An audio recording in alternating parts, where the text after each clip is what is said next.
这真正互人看了真唔甘。第3届亚太区农业技术展览会为昨起连续3天伫台北市南港展览馆举行，总共来自25个国家超过500间厂商参展，以创新智慧实践为诉求，要推广循环农业，并且展示农渔。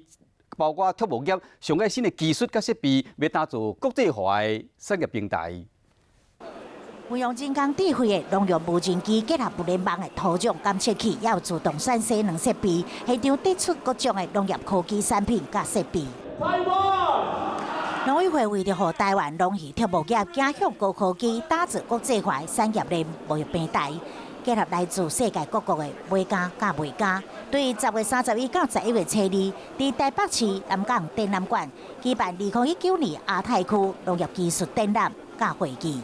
我们台湾有非常好的技术跟产品，我们也希望说，透过这样的一个专业的一个展示平台，能够将我们的产品销到国际。